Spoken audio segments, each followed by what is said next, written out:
Before we start, please hear a message from International News Today Network. Starting today, for every subscriber, International News Today Network will plant one tree to save our planet. Please help contribute in saving our planet by subscribing to our channel. One subscriber equals one tree. Thanks. Ukraine marked 100 days since Russia's invasion on Friday, with fighting raging across the east of the country, where Moscow's forces are tightening their grip on the Donbass. The somber milestone came as Kyiv announced Moscow was now in control of a fifth of Ukrainian territory, including Crimea and parts of the Donbass seized in 2014. After being repelled from around the capital, President Vladimir Putin's troops have set their sights on capturing eastern Ukraine, prompting warnings the war could drag on. Following White House talks with U.S. President Joe Biden, NATO chief Jens Stoltenberg warned Thursday that Ukraine's allies needed to brace for a grueling war of attrition. "We just have to be prepared for the long haul," Stoltenberg said, while reiterating that NATO does not want direct confrontation with Russia.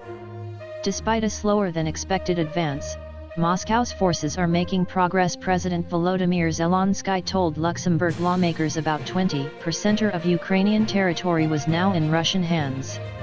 Since Russia's February 24 invasion, thousands of people have been killed and millions forced to flee. On the battlefield, up to 100 Ukrainian soldiers are dying every day, according to Zelensky.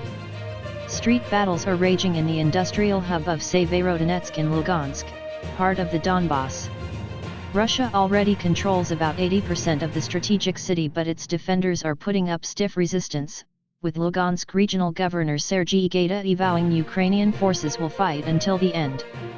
Severodonetsk's Azot factory, one of Europe's biggest chemical plants, was targeted by Russian soldiers who fired on one of its administrative buildings in a warehouse where methanol was stored. Shooting is everywhere. Ukrainian troops were still holding an industrial zone, Gaida said, a situation reminiscent of Mariupol, where a huge steelworks was the southeastern port city's last holdout until Ukrainian troops finally surrendered in late May. In the city of Slavyansk, about 80 kilometers, 50 miles, from Severodonetsk, residents said there were constant bombardments by Russian troops. "It's very difficult here," said paramedic Ekaterina Perdnenko, 24, who only returned to the city 5 days ago but realizes that she will have to leave again. "Shooting is everywhere, it's scary. No water, electricity, or gas," she said. In the southern city of Mykolaiv, Russian shelling killed at least one person and injured several others, Ukrainian military officials said late Thursday. Valery Zaluzhnyi, the commander-in-chief of Ukraine's armed forces, pleaded for modern armaments, saying that the enemy has a decisive advantage in artillery. "It will save the lives of our people," he added.